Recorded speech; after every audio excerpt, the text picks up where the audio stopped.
ఉస్మానియా ఆసుపత్రి కొత్త భవనానికి సీఎం రేవంత్ రెడ్డి ఈ రోజు గోషామహల్ స్టేడియంలో శంకుస్థాపన చేయనున్నారు. 26 ఎకరాల విస్తీర్ణంలో నిర్మించే భవనంలో 30 విభాగాలు, 2000 పడకలు ఏర్పాటు చేయనున్నారు. ప్రతి విభాగంలో ఒక్కో ఆపరేషన్ థియేటర్, ఆధునిక సదుపాయాలతో ఆసుపత్రిని నిర్మించాలని ప్రభుత్వం ప్రణాళిక రూపొందించింది. ఈ ఆసుపత్రి భవన నమూనా చిత్రాన్ని గురువారం విడుదల చేశారు.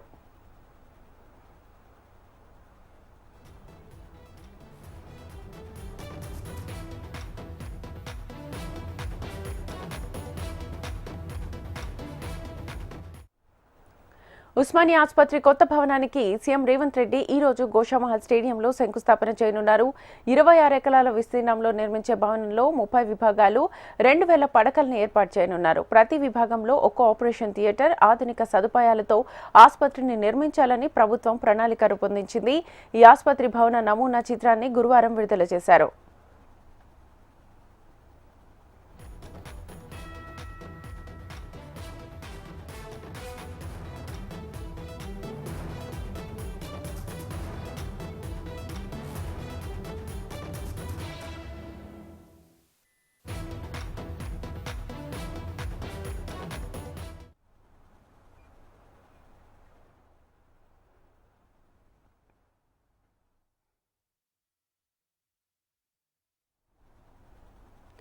ప్రజలకు అత్యాధునిక వైద్య సౌకర్యాలు కల్పించాలనే లక్ష్యంతో పునర్నిర్మించ తలపెట్టిన ఉస్మానియా ఆసుపత్రి భవన శంకుస్థాపనకు ఏర్పాట్లు పూర్తయ్యాయి.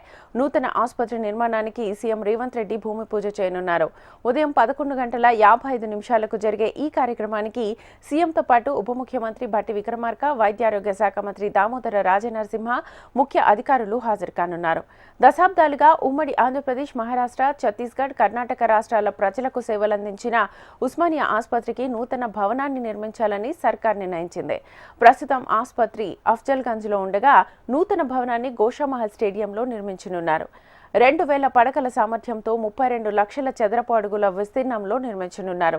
26 ఎకరాల విస్తీర్ణంలో రూపుదిద్దుకోనున్న భవనం కార్పొరేట్ ఆసుపత్రులను తలదన్నేలా నిర్మించాలని నిర్ణయించారు. రాబోయే 100 ఏళ్ల అవసరాలకు తగినట్లుగా తీర్చిదిద్దాలని ఇటీవల నిర్వహించిన సమీక్షలో ముఖ్యమంత్రి అధికారులను ఆదేశించారు.